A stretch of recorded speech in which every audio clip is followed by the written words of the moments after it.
الحمد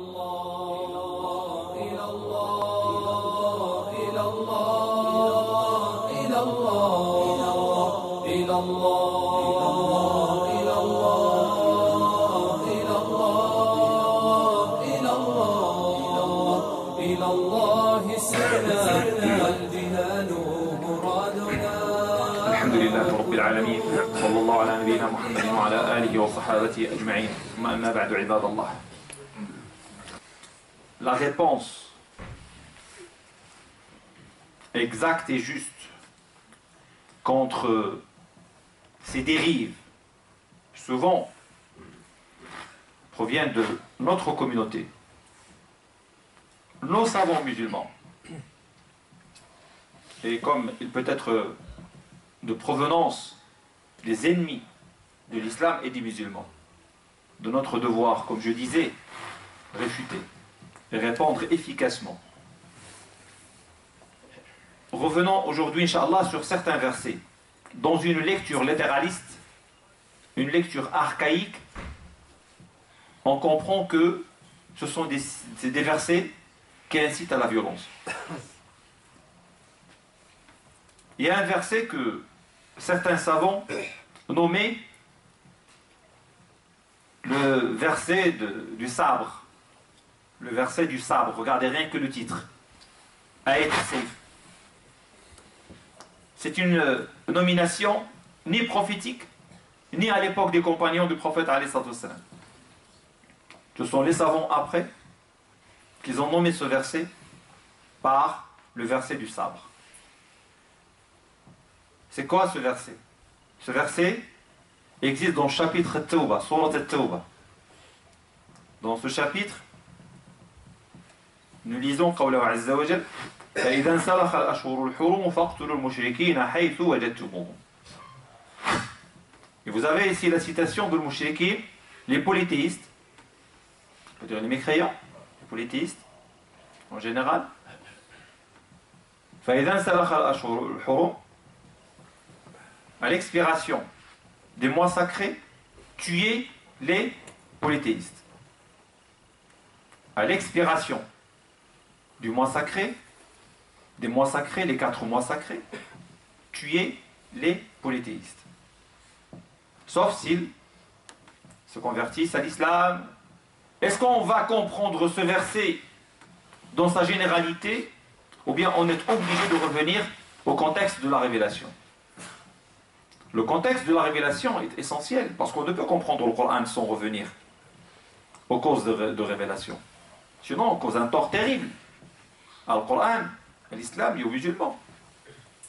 Comment certains savants, non savants, et par dizaines, considèrent que ce verset a aboli des centaines de versets qui recommandent la paix, qui recommandent la clémence, qui recommande la douceur, qui recommande le bien-être avec les non-musulmans.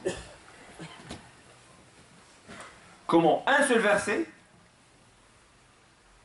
peut abroger des centaines de versets qui recommandent la miséricorde dans l'islam? C'est pas possible.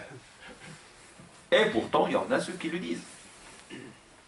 C'est pour cela, lorsque nous revenons à des exégètes qui ont compris l'essence du Coran, les finalités de l'islam, ils ont dit que ce n'est pas possible. Mohamed Abdou, Cheikh Reda, Mohamed Al-Ghazali, des centaines et des centaines de savants qui ont dit que ce n'est pas possible qu'un seul verset va abroger des centaines et des centaines de versets dans le Coran Karim, qui recommandent la paix, qui recommandent la douceur, qui recommandent la tendresse, qui recommande la justice, la dignité. Ce n'est pas possible. C'est pour cela, en revenant à ce verset, on est obligé de revenir au contexte de révélation. C'est quoi le contexte de révélation de ce chapitre, de ce verset? Parce qu'il est lié à un chapitre. C'est le 5e verset de Surat al-Tawbah. Le repentir. Bara'atun min Allahi wa rasulih. Voilà une rupture, un avis de rupture d'Allah Azza wa Jal envers les incrédules, envers les polythéistes. Mais qui sont ces polythéistes? ici, dans ce verset, dans ces versets, ce sont les polythéistes de la Mecque. À l'époque du prophète Mohammed, ceux qui ont causé un tort terrible à l'islam et aux musulmans. Ils ont commis des atrocités sans égales à l'islam et aux musulmans. Et ils n'ont cessé de comploter, de tuer, de massacrer, de torturer. Donc Allah Azza wa Jal a décidé, par sa volonté divine, de punir ces gens-là, cette punition, qui est quand même dans une clémence. Ce que vous avez 4 mois, vous quittez. Si vous voulez revenir y vivre parmi nous, parce que vous nous avez causé un tort terrible, vous avez tué pas mal de personnes parmi les familles des musulmans qui ne vont absolument pas tolérer vous voir. Vous avez 4 mois. Dispersez-vous. Réfléchissez. Soit vous allez choisir l'islam, soit vous restez là où vous êtes, soit vous allez déclarer la guerre contre nous. Et là, automatiquement, nous déclarerons la guerre contre vous. Ce verset va concerne ce verset qui incite à combattre et à tuer les polythéistes, concerne les polythéistes de la Mecque dans l'époque du prophète Mohammed. On ne peut généraliser. Et ça c'est fondamental. On ne peut pas généraliser. Donc revenir aux causes de révélation est essentiel pour comprendre le Coran Karim.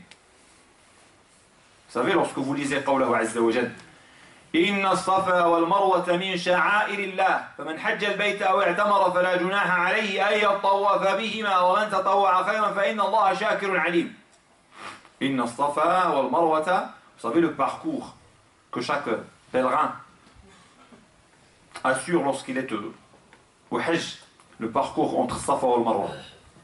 Lorsque nous lisons littéralement le verset, إن الصفا والمروة من شعائر الله فمن حج البيت أو اعتمر فلا جناح عليه أن يطوف بهما. Il n'y a pas de mal, il n'y a pas de mal d'assurer ce parcours. Ça veut dire on comprend que ce n'est pas une obligation.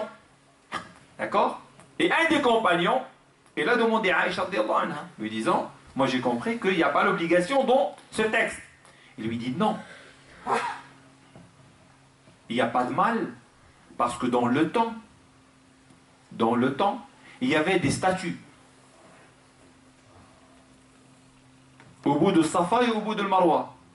Ce qui fait, alors, certains compagnons, ils étaient un peu mal à l'aise d'assurer ce circuit, alors qu'il y avait dans le temps ces statues vénérées par les mouchriquines, par les polythéistes. Alors Allah Azza wa Jal a dit non, ce n'est pas grave. Le passé, c'est passé. Maintenant, vous avez le droit.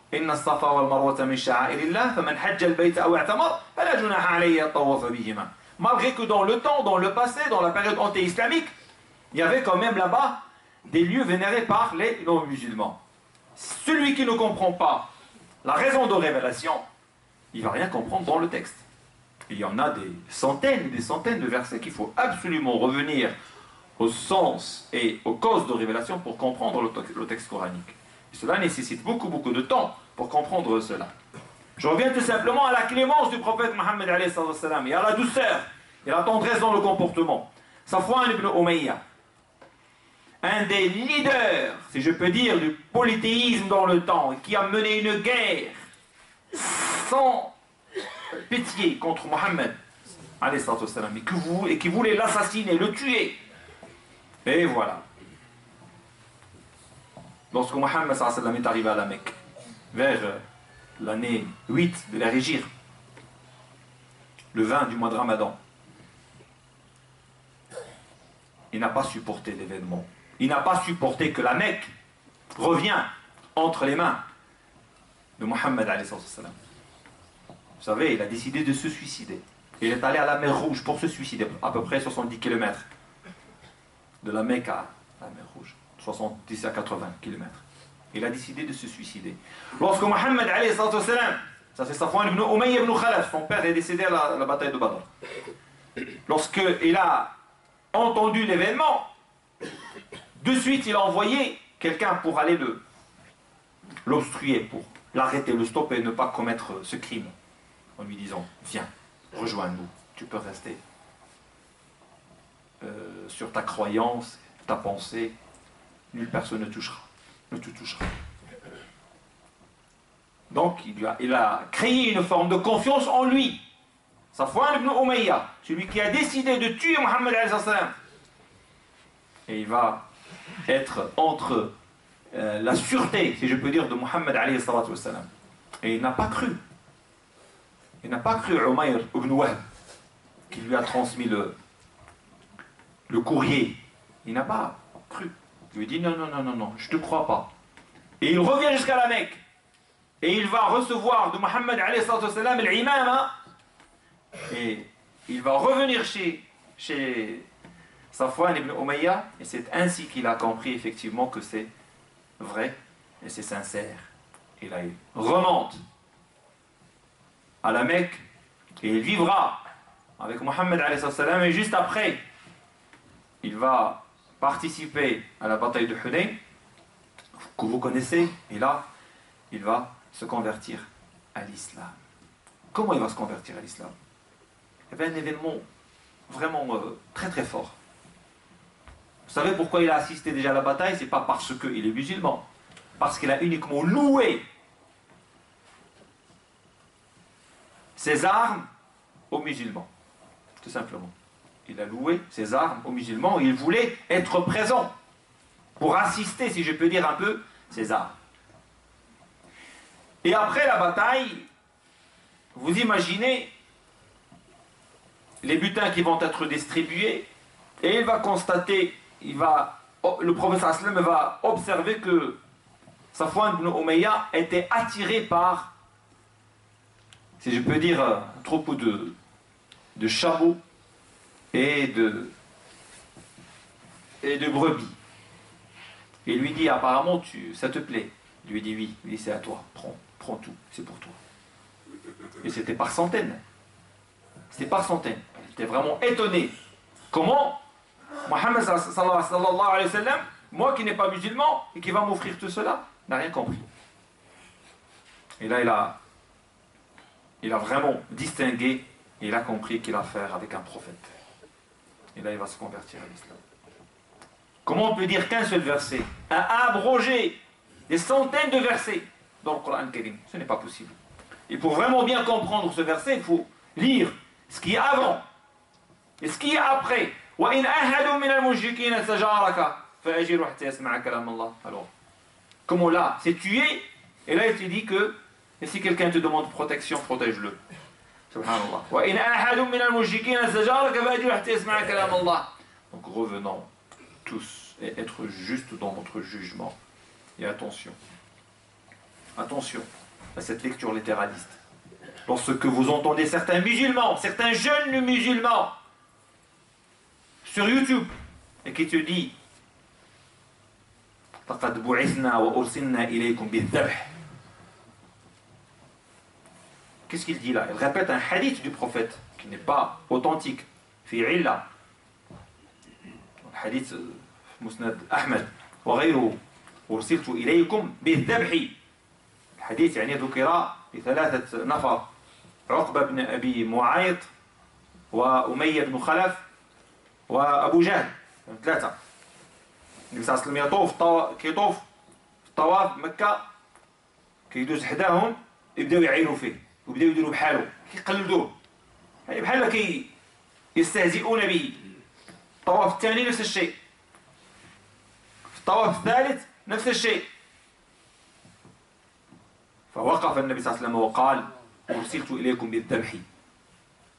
هذا الحديث موجود، صححه بعض العلماء وضعفه بعض العلماء، لكن له أسباب النزول حتى إذا كان صحيح وخاص بحادثة معينة. لا يمكن الآن في القرن 21 تجي أنت قدام يوتيوب تقول أرسلت إليكم بالذبح وتذبح. شو هذا الفهم هذا؟ يجيك شاب هكذا لا قلت لكم بالذبح شو فهم ها فلذلك أيها الإخوة انتبهوا إلى بعض التصريحات وبعض القراءات الحرفية من النصوص القرآنية. Faites très attention à cette lecture littéraliste lorsque vous entendez quelqu'un qui dit que le prophète a été envoyé avec l'égorgement pour vous égorger. Comment on peut accepter cela? Ils vont se baser sur un hadith qui n'est pas authentique. Faites très très attention à ces déclarations et souvent elles sont séduisantes. Ces déclarations sont séduisantes. Cela donc dire nous sommes entre le marteau et l'enclume, comment dirais-je, entre des musulmans qui n'ont pas compris l'islam et entre des gens qui veulent du mal des musulmans et de l'islam. C'est incroyable, hein? C'est très très difficile. Très très difficile. Mais avec persévérance, avec sagesse, Inch'Allah Ta'ala, nous arriverons à vivre avec paix avec toute personne sur terre. Et c'est de notre devoir, Inch'Allah Azza wa Jalla. اللهم ارحمنا برحمتك واغفر ذنبنا واهدنا اللهم انا نسالك الثبات على دينك يا ربي انا نسالك مغفرة ورحمتك اللهم انا نسالك مغفرتك ورحمتك